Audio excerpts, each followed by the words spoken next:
Emile by Jean-Jacques Rousseau, carrying on, page 16 on this PDF with uci.edu.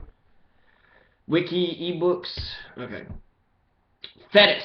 So the story goes, plunged her son into the waters of Styx to make him invulnerable.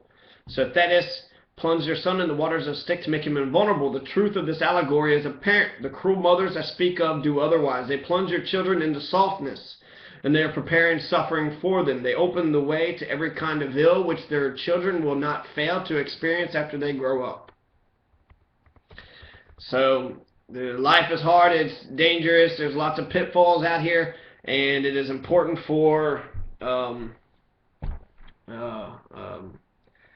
the parents to educate their children properly. Fix your eyes on nature. Follow the path traced by her. She keeps children at work. She hardens them by all kinds of difficulties. She soon teaches them the meaning of pain and grief. Nature. So humans, they cut their teeth and they're feverish. Sharp colics bring on convulsions. They are choked by fits of coughing. They're tormented by worms. The evil humors corrupt the blood. Germs of various kinds ferment in it, causing dangerous eruptions. Sickness and danger play the chief part in infancy. One half of the children who are born die before their 8th year. The child who has overcome hardships has gained strength. And as soon as he can use his life, he holds it more securely. This is nature's law. Why contradict it? Do you not see that in your efforts to improve upon her handiwork, you're destroying it? Her cares are wasted to do from without what she does within, according to you, to increase the danger twofold. On the contrary, there's a way to avert it. Experience shows that children delicately nurtured are more likely to die.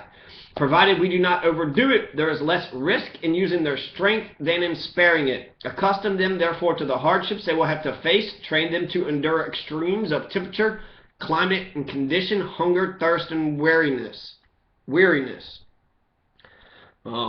There's actually, this is an extreme version of this, and I can see why B.F. Skinner actually takes some ideas from Rousseau.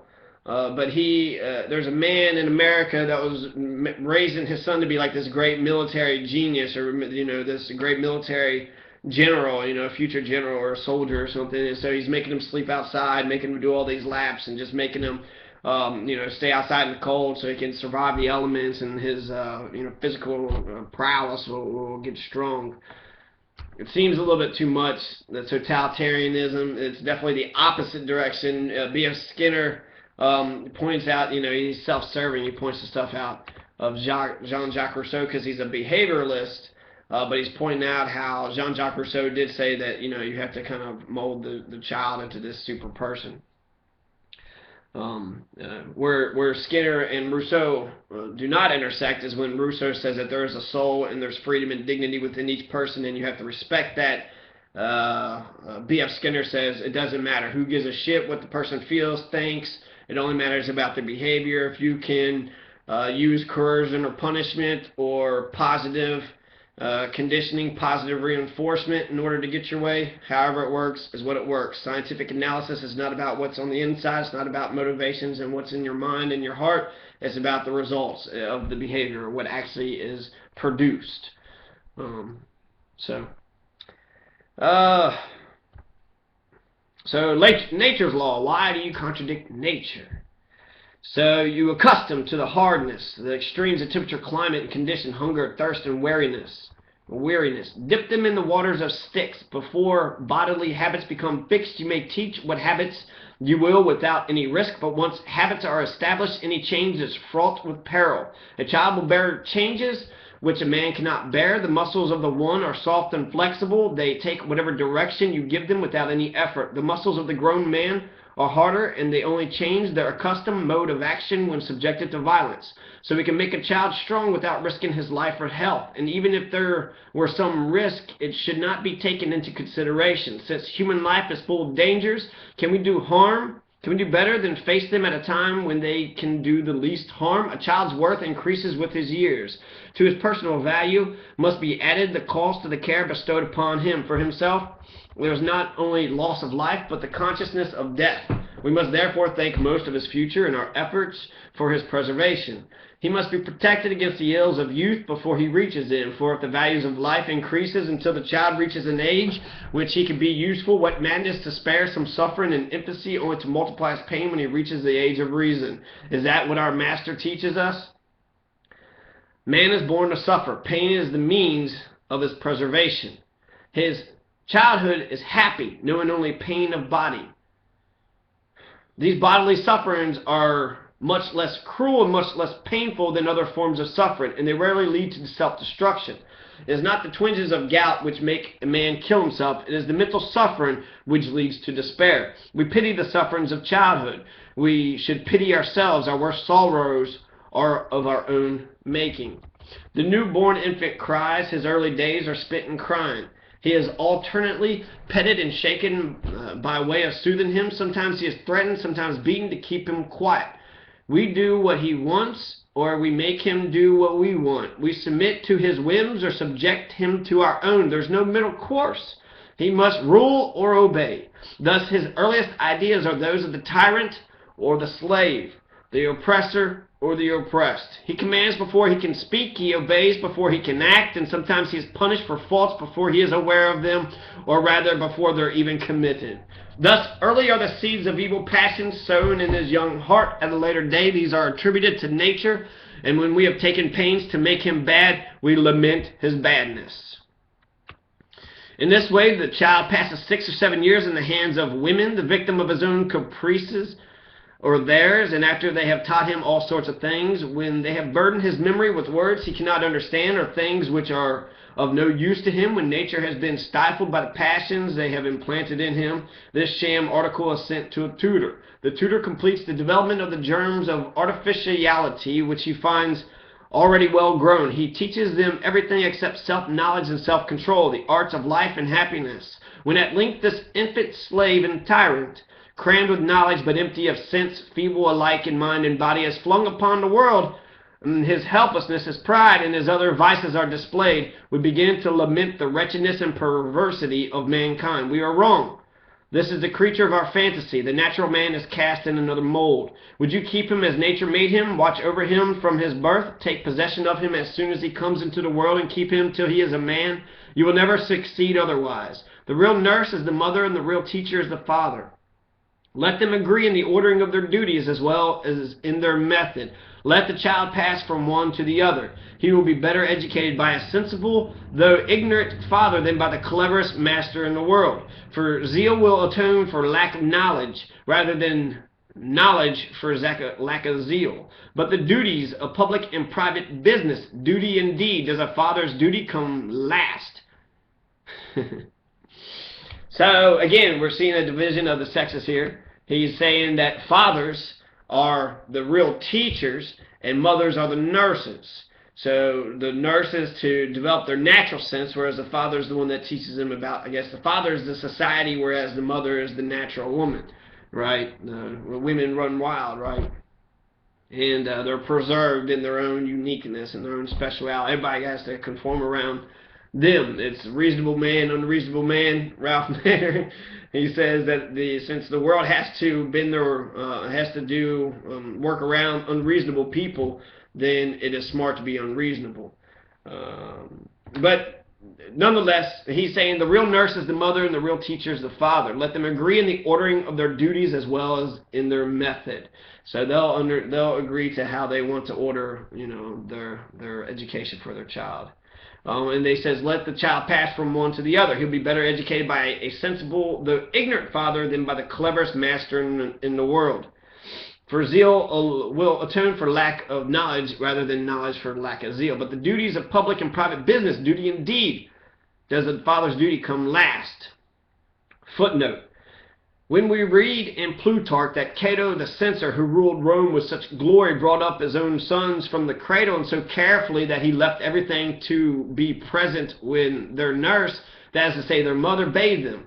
When we read in Suetonius that Augustus, the master of the world which he had conquered and which he himself governed, himself taught his grandsons to write, to swim, to understand the beginnings of science, and that he had always had them with him, we cannot help smiling at the little people of those days who amused themselves with such follies and who were too ignorant, no doubt, to attend to the great affairs of the great people of our own time. It is not surprising that man whose wife despises the duty of suckling her child should despise its education. There is no more charming picture than that of family life, but when one feature is wanting, the whole is marred. If the mother is too delicate to nurse her child, the father will be too busy to teach him. Their children, scattered about in schools, convents, and colleges, will find the home of their affections elsewhere, or rather they will form the habit of whoring for nothing. Brothers and sisters will scarcely know each other. When they are together in company, they will behave as strangers. When there is no confidence between relations, when the family society ceases to give savor to life, its place is soon usurped by vice. Is there any man so stupid that he cannot see how all this hangs together? A father has done but a third of his task when he begets children.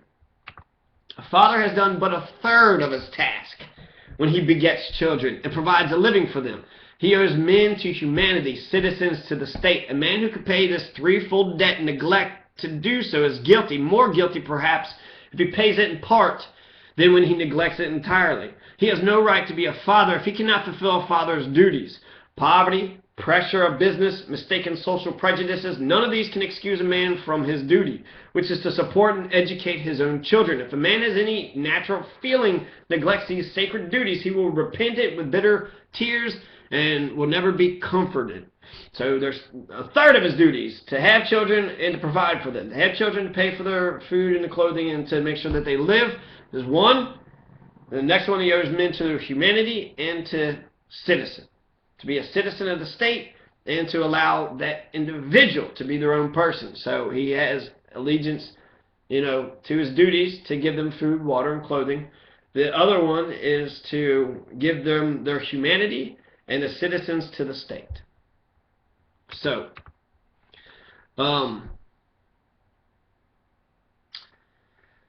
what does this rich man do, this father of a family, compelled, so he says, to neglect his children? He pays another man to perform those duties which are his alone.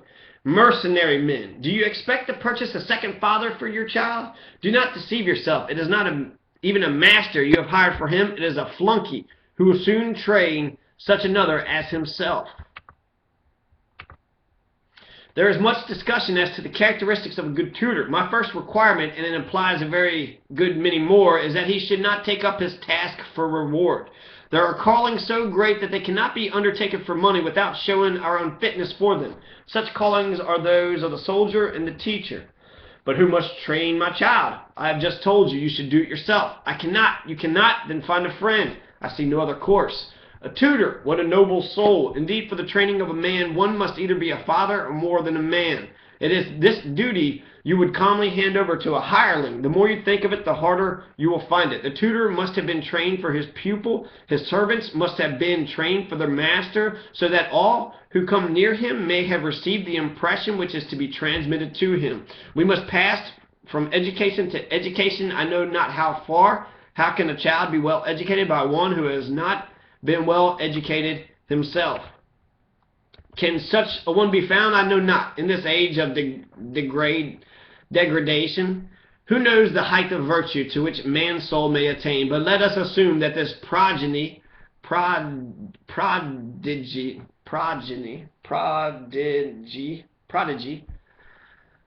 let us assume that this prodigy has been discovered. We shall learn what he shall be from the consideration of his duties. I fancy the father who realizes the value of a good tutor will contrive to do without one, for it will be harder to find one than to become such a tutor himself. He need search no further, nature herself having done half the work. Someone whose rank alone is known to me suggested that I should educate her son. He did me a great honor, no doubt, but far from regretting my refusal, he ought to congratulate himself on my prudence. Had the offer been accepted, and had I been mistaken in my method, there would have been an education ruined. Had I succeeded, things would have been worse. His son would have renounced his title and refused to become prince. Maybe Rousseau should have taught him that. And then by that freedom, maybe he'll eventually accept his duties as a prince. Maybe it was never in him to begin with. I feel too deeply the importance of a tutor's duties and my own unfitness ever to accept such a post, whoever offered it, and even the claims of friendship would only be an additional motive for my refusal. Few, I think, will be tempted to make me such an offer when they have read this book, and I beg anyone who would do so to spare his pains. I've had enough experience of the task to convince myself of my own unfitness, and my circumstance would make it impossible, even if my talents were such as to fit me for it.